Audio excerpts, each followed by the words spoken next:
decay has a totally different meaning when you talk about recycling and decomposers. And, for instance, let's talk about seasons. On day 4, God said He created the sun, moon, and stars to be signs for seasons, days, and years. Seasons were established at the beginning.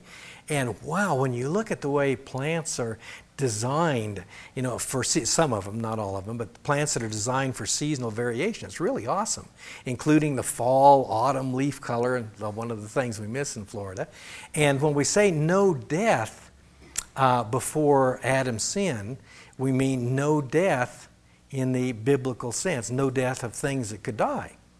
And now a biologist kind of hates to say this, but biblically, plants are not alive in the same sense that animals are.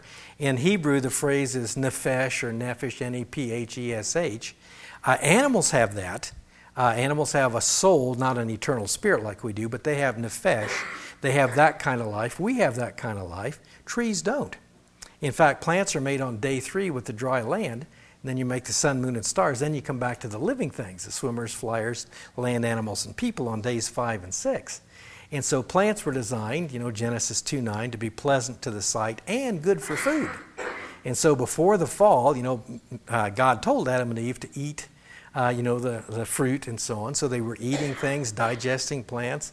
It could have been that there were more apples on the trees, than they could eat, and some might have fallen to the ground and rotted, not in the decay, not in the deterioration, breakdown, loss of information, but in the recycling sense, of re-nourishing the soil and things like that. So they're biogeochemical cycles run by energy, operated by microbes that really keep the planet fertile and healthy and are nothing like the breakdown and mutations and deterioration.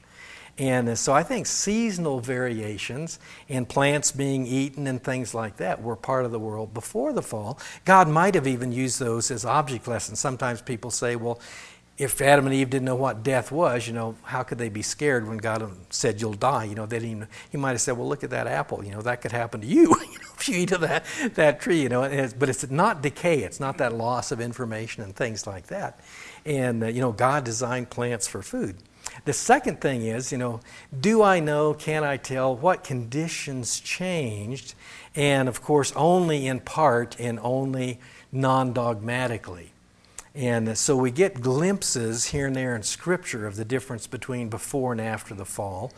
One of the things, I'll do the climate one first.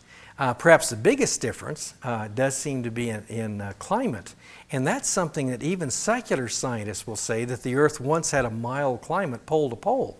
And you have fossils of alligators and palm trees near the North Pole and the islands above Canada and buried under the ice in Antarctica. Some say there may have been a vapor canopy around the Earth that helped hold into the heat. And that's certainly possible. There definitely would have been more carbon dioxide. And water vapor and carbon dioxide are greenhouse gases. They bottle up solar energy and spread it out. And so if there was a vapor canopy and it fell at the time of the flood, that would be gone. The CO2 that would have been released to the atmosphere continuously got buried underground as coal, oil, fossils, and limestone rock. So the CO2 wasn't released from their recycling.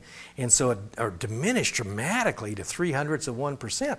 By the way, CO2 in the blood has a lot of physiological effects on the acidity of the blood, on our breathing rate, and that may be one reason man began to age more, is when that CO2 was depleted. It could have a big effect on our physiological health, disease resistance, aging, and the works.